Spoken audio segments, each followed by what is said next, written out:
గౌతమ్ గారు నమస్తే సార్. నమస్తే అండి. గౌతమ్ గారు మనకి చిన్నప్పుడు మనకి మనం అప్పుడు పుట్టి కూడా ఉండం. రక్త సంబంధం అని చెప్పి ఎన్టీఆర్ గారిది ఒక గొప్ప సినిమా వస్తుంది. అవును. అన్నా చెల్లెల మధ్య అనుబంధం గురించి చెప్తారు. అనుబంధం. ఆ ఆ తర్వాత మనకు కొద్దిగా ఊహ వచ్చినాక ఇది ఒక సినిమా సార్, అదొకటి చాలా బాగుంటది. ఆ గోరింటాకు, మన హ్మ్. ఆ, రాజశేఖర్ గారిది. రాజశేఖర్‌ది. దానికంటే ముందు 'ముద్దుల మావయ్య' కూడా ఆ సేమ్ అన్నా చెల్లెల అనుబంధం క- మీదనే 'ముద్దుల మావయ్య'. ముద్దుల మావయ్య ఈ తర్వాత ఇటు చెన్నకేశవ రెడ్డిలో కూడా. 'గోరింటాకు' కావచ్చు. ఆ చెన్నకేశవ రెడ్డిలో కూడా చాలా ఇంట్రెస్టింగ్ గా ఉంటది అనమాట. అన్న అవును. చెల్లెల మధ్య. సో అలాంటి గొప్ప అన్నా చెల్లెల కథలు చూస్తా పెరిగిన మనందరం అన్నా చెల్లెల మధ్య అనుబంధం అనేది చాలా గొప్పగా ఉంటుంది అని మనం భావిస్తూ ఉంటాం. కానీ దానికి చాలా డిఫరెంట్ గా మన జగన్మోహన్ రెడ్డి గారి మధ్య, షర్మిల గారి మధ్య ఉంటుంది. సో ఈ మధ్య రాజకీయాల్లోకి వచ్చినాక అందరు అన్నదమ్ములంతా ఇలాగే చేస్తున్నారేమో అనిపిస్తా ఉంది, అన్నా చెల్లెలంతా కూడా. కానీ ఇక్కడ మనం నేషనల్ లెవెల్లో చూసుకుంటే సార్, రాహుల్ గాంధీ, ప్రియాంక గాంధీ, వాళ్ళిద్దరు నేపథ్యం చూద్దాం సార్. ఇప్పుడు మనకి జగన్మోహన్ రెడ్డి గారికి వాళ్ళ నాన్నగారు చచ్చిపోతే ఆయనకి అధికారం వచ్చింది. లేదంటే పార్టీ పగ్గాలు ఆయన చేతికి వచ్చినాయి. లేదంటే ఆయన పార్టీ పెట్టారనుకోండి, ఈయన పార్టీ పెట్టారనుకోండి. కానీ అక్కడ కూడా వాళ్ళ నాన్నగారు హ్మ్. చచ్చిపోయినాక వాళ్ళ అమ్మగారు తర్వాత వాళ్ళిద్దరు, అక్కడ కూడా వాళ్ళిద్దరికి కూడా అవును. వాళ్ళిద్దరికి కూడా ఈక్వల్ ఛాన్సెస్ ఉన్నాయి నెక్స్ట్ పొజిషన్ తీసుకోవడానికి.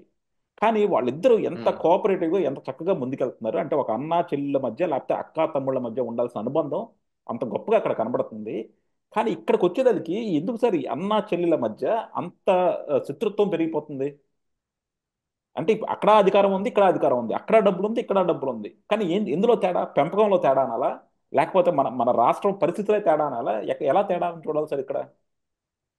అంటే అది రాజకీయ కుటుంబ నేపథ్యం కలిగిన వాళ్ళు, ఏది రాహుల్ గాంధీ గాని, ప్రియాంక గాంధీ గాని. ఎందుకంటే నెహ్రూ దగ్గర నుంచి ఇందిరాగాంధీ, రాజీవ్ గాంధీ, తర్వాత వీళ్ళు ఈ వరుసగా వీళ్ళు ఇట్లా వచ్చింది.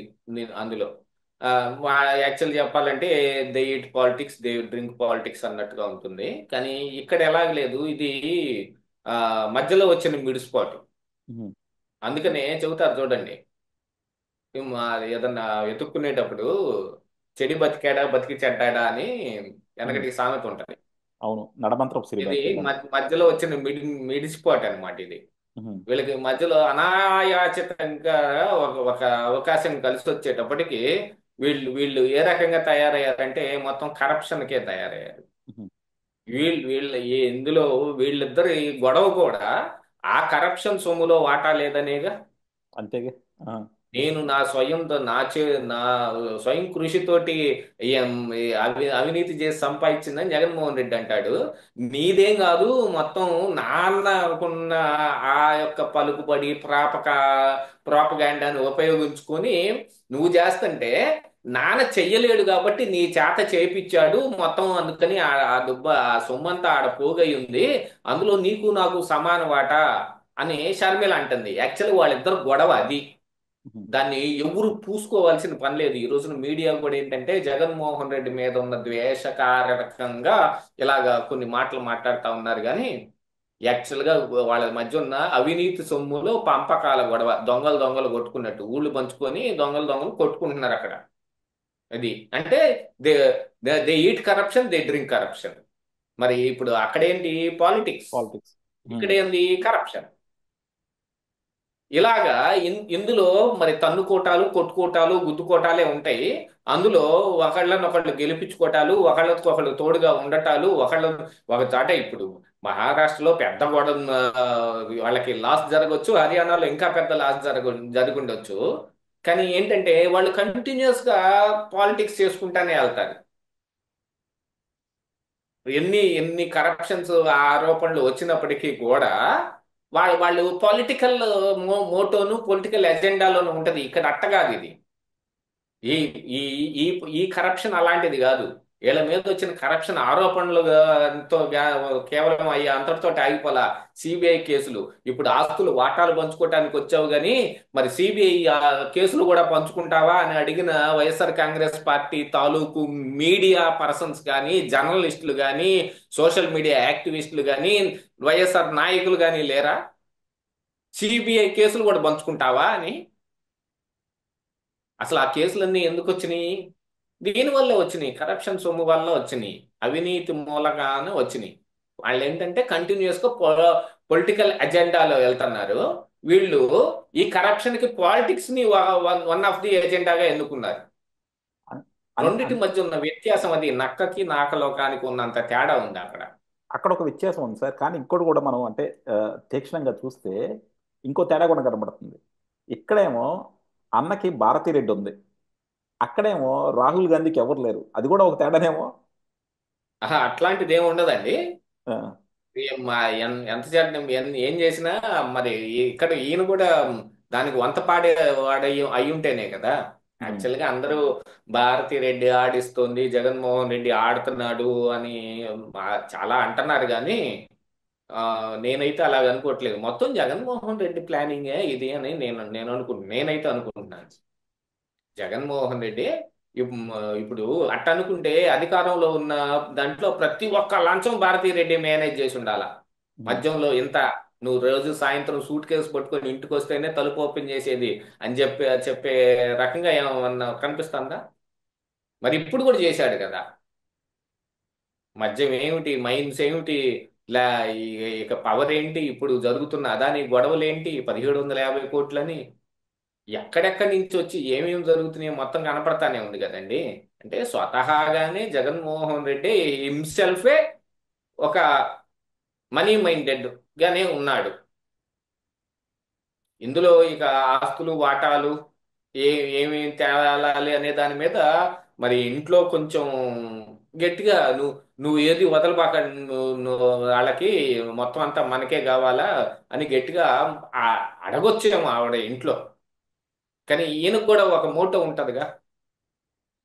ఇంట్లో ఎంత చెప్పినా బయట వచ్చిన తర్వాత కొంత అటు కొంత ఇటుగా న్యాయం చేసే పరిస్థితులు ఉంటాయి బయట తిరిగే మగవాళ్ళకి. ఇంట్లో చెప్పుడు మాటలు వింటాడన్నా కూడా బయటకు వచ్చి వాళ్ళంత హెక్టిక్ గా ఏం చేయలేదు. వాళ్ళు మాట్లాడిన మాట అంత హెక్టిక్ గా చేయలేదు. కానీ ఇక్కడ జరుగుతుంది. జరుగుతుంది అని అంటే ఇతర ఓన్ మోటోనే అది. అది గుర్తు చేసుకోవాలి కదా. అందుకని వాళ్ళకి వీళ్ళకి పోల్చడానికి ఏమీ లేదు. అది చాలా వ్యత్యాసం ఉంది అక్కడ.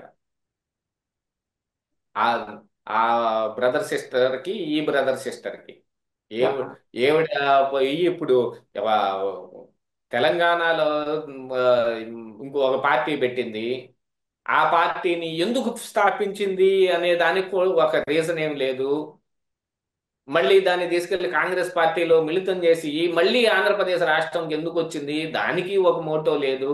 ఏడకొచ్చి ఇప్పుడు కాంగ్రెస్ పార్టీలో ఏం చేస్తుంది, దానికి ఒక మోటో ఏం లేదు. ఇప్పుడు కాంగ్రెస్ పార్టీయే ఆ చుక్కాని లేని నావలాగే వెళ్తుంది. షర్మిల కాంగ్రెస్ పార్టీ కాదు యాక్చువల్ గా. ఆవిడని పిసిసి అధ్యక్షురాలు అంటున్నారు కానీ ఆవిడ ఆ అధ్యక్షురాలు హోదాలో ఉన్న మాటలు ఏవి మాట్లాడటం లేదు. కాంగ్రెస్ పార్టీకి ఇసుమంతైనను ఉపయోగకరమైన మాటలు మాట్లాడటం లేదు. కేవలం జగన్మోహన్ రెడ్డి టార్గెట్, జగన్మోహన్ రెడ్డి తనకు ఆస్తులు ఇవ్వలేదు అనే అంశం, దీని మీదనే ఆవిడ ఎక్కువ ఫోకస్ చేస్తున్నారు తప్ప ప్రస్తుతం రాష్ట్రంలో నడుస్తున్న దేని మీద ఆవిడ స్పందించటం లేదు.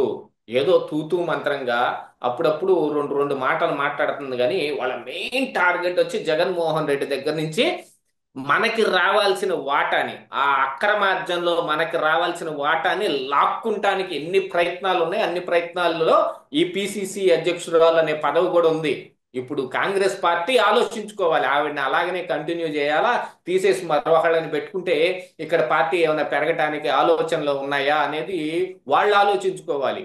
వాళ్ళు ఏంటంటే ఉన్న గొడవల మీద వాళ్ళు కూడా ఆంధ్రప్రదేశ్ రాష్ట్రాన్ని వదిలేసినట్టున్నారు. ఆడ ఆమెను పెట్టాం కదా అని. ఆమె ఎక్కడ తిరిగిందండి?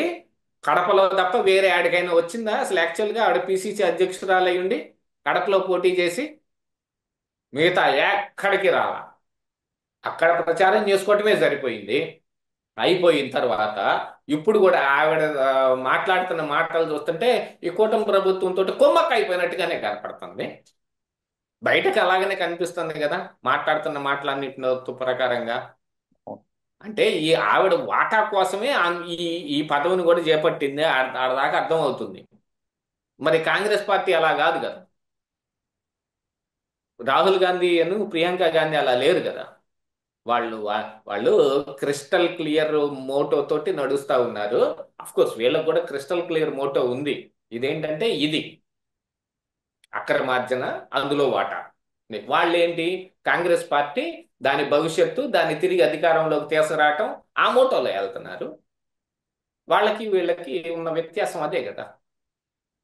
యా, డెఫినెట్గా సార్. అంటే బేసిక్గా మనకి ఎప్పుడు అనిపిస్తూ ఉంటుంది అనమాట, మనం పెంపకం కానీ లేకపోతే మన చుట్టూ ఉన్న పరిసరాలు కానీ మనందరినీ ఎంత ఇన్ఫ్లుయెన్స్ చేస్తాయని. సో డెఫినెట్గా ఏంటంటే అక్కడ రాహుల్ గాంధీ గారు లేకపోతే ప్రియాంక గాంధీ గారు చూసుకుంటే వాళ్ళ కుటుంబంలో అంతకు ముందు జనరేషన్లో కుటుంబ సభ్యుల మధ్య పొరపచ్చాలు ఉండొచ్చు కానీ వీళ్ళ మధ్య మాత్రం పొరపచ్చాలు లేవు.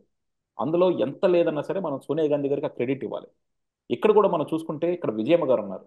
మరి విజయమ్మ గారు మరి ఎ- మనం చూస్తూనే ఉన్నాం. ఒకసారి ఇటువంత పడతారు, ఒకసారి అటువంత పడతారు, ఎక్కడ తప్పు జరిగిందో ఏంటో చెప్పరు.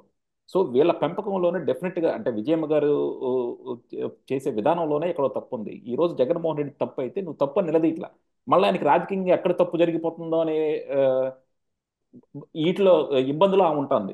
అలాగే షర్మిల గారి తప్పు అంటే షర్మిల గారి దాన్ని తప్పు చెప్పట్లా, ఎందుకంటే షర్మిల గారికి డబ్బు రాకుండా ఆమె ఎక్కడ న్యాయం అయిపోతుందనే బాధలా ఉంది.